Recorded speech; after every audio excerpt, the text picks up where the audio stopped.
somos casados há 28 anos. Temos 2 filhos. E fizemos o 11º ECC da Paróquia Sagrada Família aqui de Marília. Hoje estamos aqui para bater um papo com vocês, que nós vamos estar falando a respeito do diálogo conjugal, que como as equipes de Nossa Senhora chamam, o dever de sentar-se.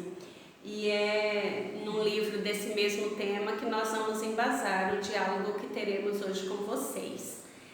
Na presença de nossa Mãe Aparecida, que estamos comemorando, né, em virtude de estarmos comemorando os 50 anos do ECC e todos os benefícios que ele vem trazer para as famílias, né? Então, nessa comemoração, vamos estar falando um pouquinho com vocês. Para efetuarmos um diálogo conjugal, um diálogo em família, não é nada fácil. É mais fácil falar, e olha que não é fácil falar, hein? Do que realmente desenvolvê-lo, né? Mas o importante é estarmos na presença de Cristo, né? Como o texto aqui nos diz, o homem e a mulher, unidos pelo sacramento do matrimônio, são uma pequena comunidade cristã, formada por 2 batizados, 2 seres nos quais o Cristo habita. Pelo sim sacramental, eles se doaram um ao outro, mas, pelo mesmo ato, Cristo, a quem pertence, deu-os um ao outro. E Cristo, vivendo em cada um deles, vive também no casal.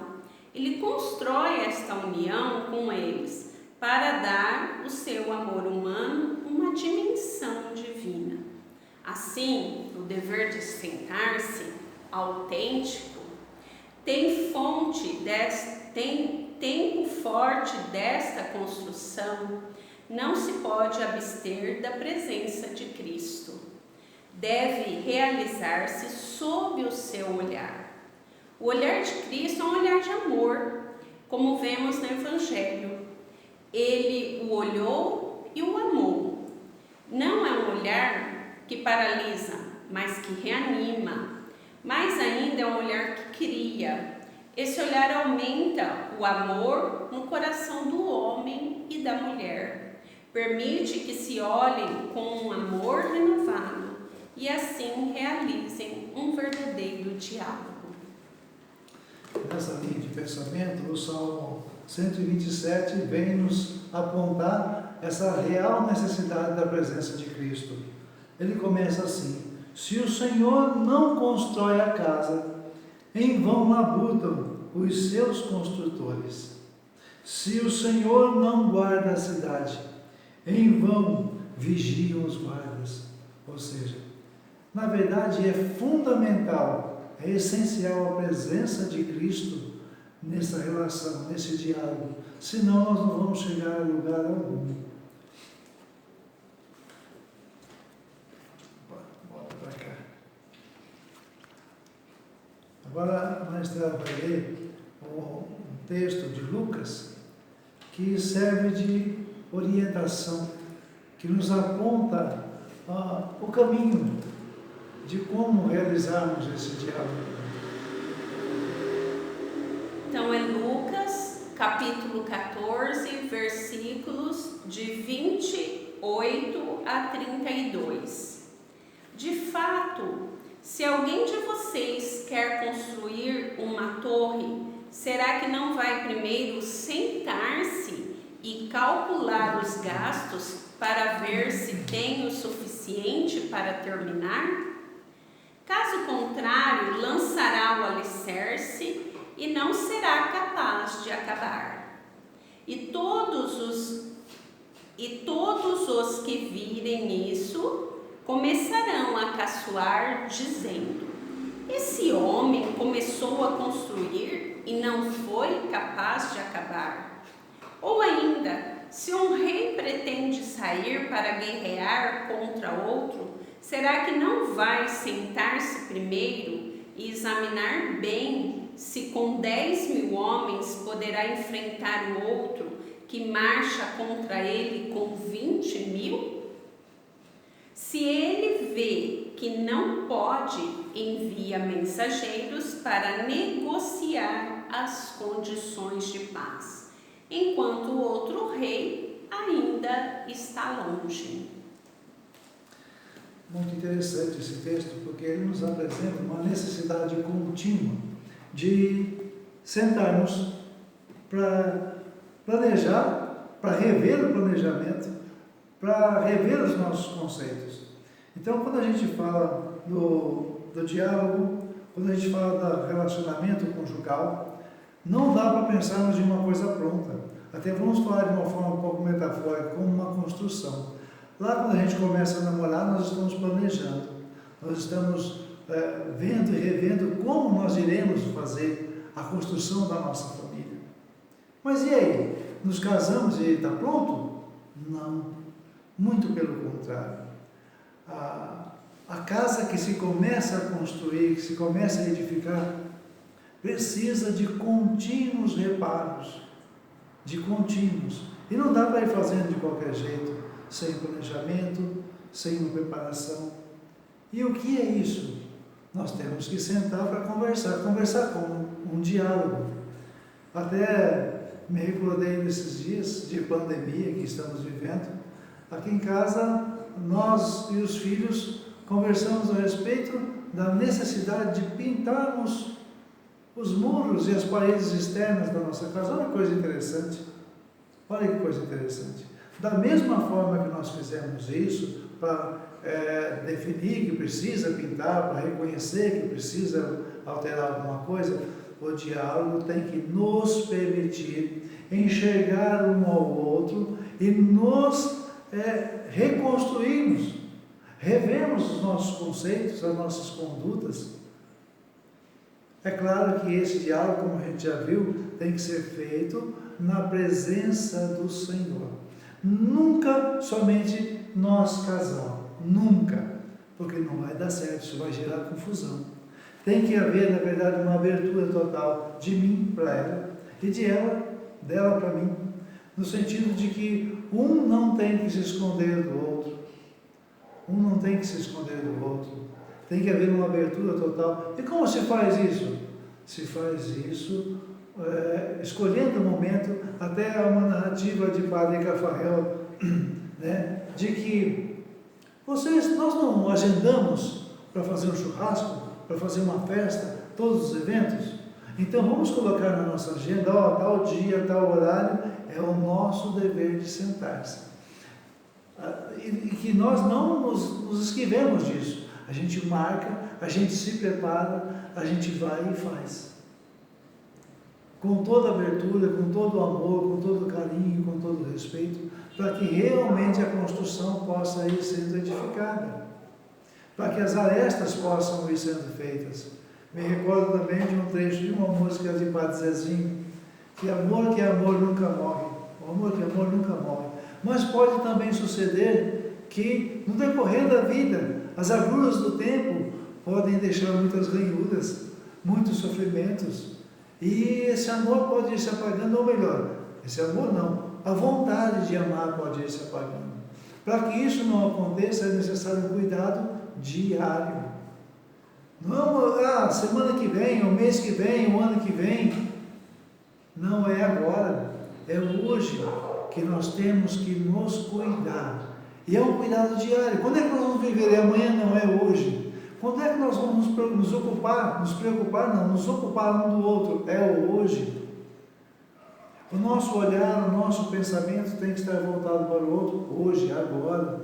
Nós vamos planejar, mas não podemos deixar de viver com intensidade o nosso agora. Não nos descuidarmos um do outro. Não nos descuidarmos. Me lembro também de alguns trechos do padre, me fugiu o nome dele agora, João Mohana, de alguns livros que ele escreveu, que nós nunca deveríamos nos deitar sem nos pedir perdão. Não deixe acumular mágoas, não deixe acumular. Essa é uma das funções também do diálogo, para não se acumular mágoas, não se acumular arestas. É preciso que as coisas estejam sempre postas às claras, para que o relacionamento possa avançar com serenidade, com tranquilidade. Ah, então a tua vida, Toninho, da Maria Estela, deve estar uma maravilha, vocês nunca têm problemas? Muito pelo contrário. O nosso dia a dia tem que ser construído e a nossa busca, a nossa luta é constante. E tem que ser constante. E tem que ser constante. E para que haja um diálogo assim, bem interessante, para que ele tenha frutos, tem alguns aspectos que têm que ser respeitados. Quais são? Um diálogo, para ele ser autêntico, realmente funcionar, como aponta, né, o texto que nós nos embasamos para conversar com vocês, ele aponta que é necessário conhecer o outro. Né? Até tem uma historinha muito interessante de um homem que tinha um alfaiate e ele questionou o alfaiate: por que todas as vezes que eu venho aqui, o senhor tira as minhas medidas? Né? Por quê? Porque, embora a gente conheça o outro, é necessário que esse conhecimento seja diário. Né? A cada dia que vai passando, a pessoa também vai se modificando, né? Ainda pensando na questão lá do alfaiate, a pessoa pode engordar, emagrecer, então é necessário novas medidas. Então é necessário eu conhecer o meu cônjuge todos os dias, né? O que ele está sentindo, o que ele está pensando, e conforme eu for fazendo esse exercício do diálogo, vai facilitando esse conhecimento. E na linha do pensamento do Padre Zezinho, das leituras da vida, quanto mais eu conheço, mais eu amo. Porque ninguém ama aquele que não conhece. Então, para que haja um real fortalecimento desse amor, que não morre, mas também pode, mas que não nos deixemos perder a vontade de amar, este ânimo tem que estar todos os dias aí, né? Mas, um outro aspecto é respeitar o outro. Eu sei dos pensamentos do outro, eu sei das dificuldades do outro, eu sei dos pontos fortes do outro, então é necessário que eu respeite, que eu não passe por cima disso, ou que no diálogo eu queira sempre estar colocando só o meu ponto de vista, ou querendo fazer com que o outro mude a forma dele ser, o jeito dele sentir, dele pensar. Então isso é respeito, né? Um respeito mútuo. Lembrando que eu estou falando com o próprio Cristo. Cristo mora nele da mesma forma que Cristo mora em mim, como vimos no começo. E o verdadeiro diálogo é na presença de Cristo. Então, se eu tenho dificuldade com ele, eu preciso me expor, estar mais real, mais viva ali na presença de Cristo. E isso lembrando do respeito, né? Se falo com amor a Cristo, que é o puro amor, eu vou estar também respeitando o outro. Um outro aspecto é saber escutar. Eu preciso saber escutar, né? Respeito o outro, escuto o pensamento do outro, mesmo que muitas vezes eu não concordo, eu não sou obrigada a concordar, né? E na verdade, quando eu passo a só concordar, eu estou me anulando. Então o verdadeiro diálogo não é esse. O verdadeiro diálogo é aquele que vai me aproximando do outro, né? Como o próprio Cristo, conhecer para amar, para estar mais próximo, para sermos um que somos em Cristo, né? Sempre na presença do Espírito Santo. Lembro também a historinha, né? Esse livro é muito bom, fica aí uma dica para vocês, né? O Dever de Sentar-se. Ele é bem bacaninha, bem simples a linguagem, e aqui também tem essa historinha, que o diálogo é como um apartamento. moderno, né? Quanto mais iluminado, mais bonito ele fica, mais brilho ele tem. Então, quanto mais a luz do Espírito Santo esteja presente no nosso diálogo, mais o nosso matrimônio vai ser bonito, brilhar, né? E um outro aspecto também do dever de sentar-se é compreender as necessidades do outro, né? Lá na passagem bíblica, né, do juízo final, Jesus diz, né, eu tive fome, me deste de comer, eu tive sede, me deste de beber, eu estive nu e me vestiste, né? Na verdade, o que Cristo está apontando? Ele está apontando exatamente isso, que o verdadeiro amor reconhece a necessidade do outro, né? Então, o que teve sede quando deu água quando a necessidade dele era sede. Então foi ao encontro, né? Isso é ter a compreensão, é compreender a necessidade do outro, e todos esses aspectos são entrelaçados ao outro, né? Conhecer para respeitar, saber a necessidade de estar sempre também presente aí no respeito, e saber escutar também é respeitar, né? O Toninho vai cantar agora a música que ele começou no começo para a gente refletir, né? A música que fala sobre a palavra, que no diálogo a palavra está presente. Muitas vezes o diálogo também se faz presente, o silêncio entra dentro desses aspectos também, do respeito, do compreender a necessidade do outro, que num momento o outro está precisando aí de um pouco de afago, de afeto, né? Lembrei também, o filho muitas vezes ele está precisando de conversar com os pais, a necessidade dele é atenção, é conversa, é falar o que ele está sentindo, as suas angústias, e o pai pega e aumenta a mesada e fica quieto aí, menino. Ele não soube atender às necessidades do filho. Não é por aí que ele vai estar saciando, né, a necessidade do filho.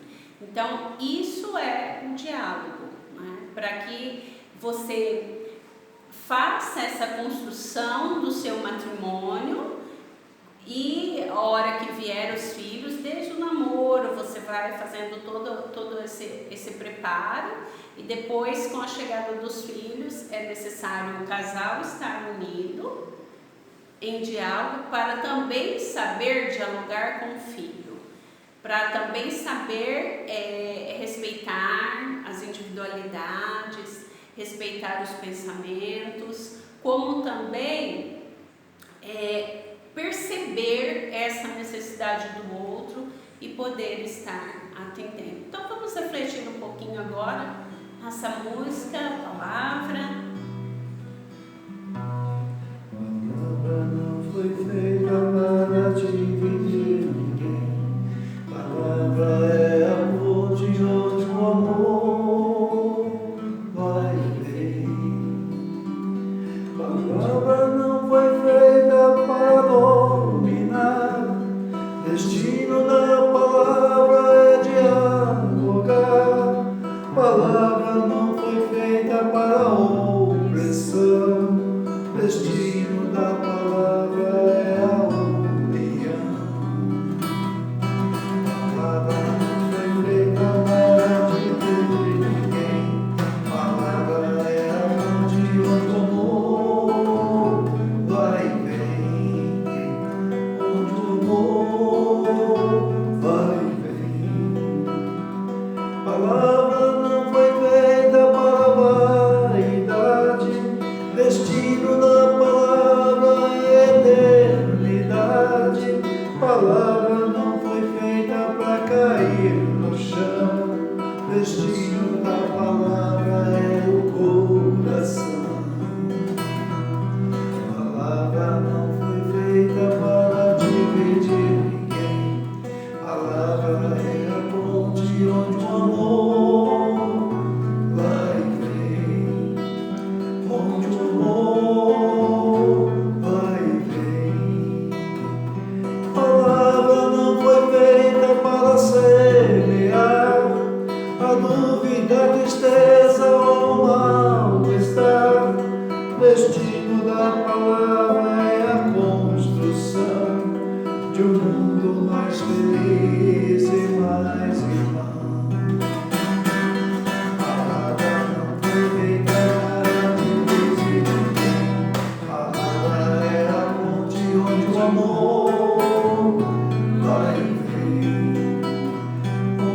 amor, Pai, vem. E a palavra se fez carne e habitou entre nós. Maria foi aqui, dialogou aí mais perfeitamente com Deus, né? Ela, no momento que o anjo apresentou-se para ela, né? Ela não foi aceitando sem antes entender, estar na presença. Primeiro estava na presença do Espírito Santo, né? Concebeu na presença do Espírito Santo. Então ela foi, é o nosso exemplo, é a nossa mãezinha, e é importante também que a gente sempre siga os seus ensinamentos, né? De humildade, de amor, de silêncio, de saber ouvir, e também na hora que precisa de tomar uma atitude firme, ela também soube, como nós vimos também na bodas de Caná. Então, que Maria nos acompanhe, nos ajude nesta caminhada matrimonial, né? É importante a gente ter Maria presente na nossa vida conjugal. E também nós temos aqui o nosso cantinho, que a nossa mãezinha fica presente aqui, para que nós, nossos filhos, tenhamos um ícone, né?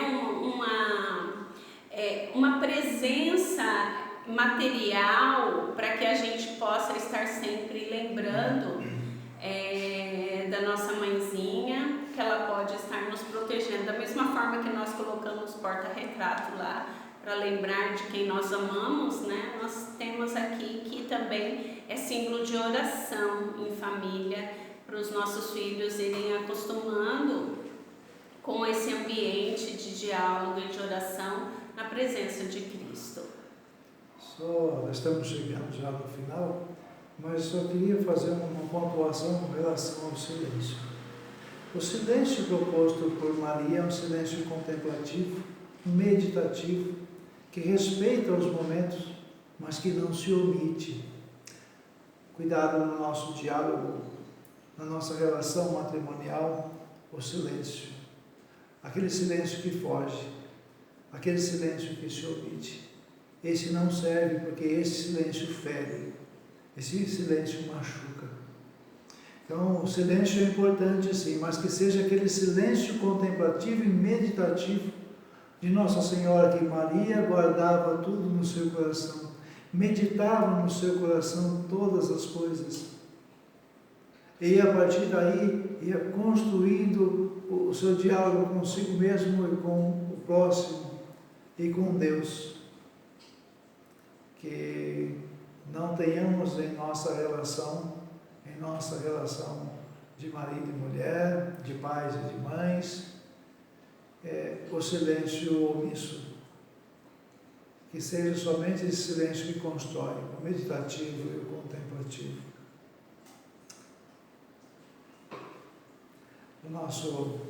Muito obrigado por vocês estarem nos ouvindo, e a gente espera que essas poucas palavras que têm expressão daquilo que nós nos esforçamos em viver, eu nem digo que nós já vivemos, porque é um esforço diário para se conseguir viver e se realizar esse diálogo conjugal. Então a gente espera que ajude, que oriente, que aponte caminhos para quem está nos ouvindo. E que a graça e a paz de Cristo seja constante em nossas vidas. Amém.